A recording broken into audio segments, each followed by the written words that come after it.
అందం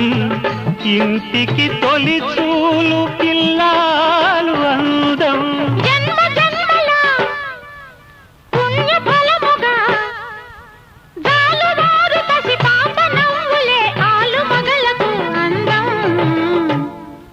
ఇది చెరగని ప్రేమకు శ్రీకారం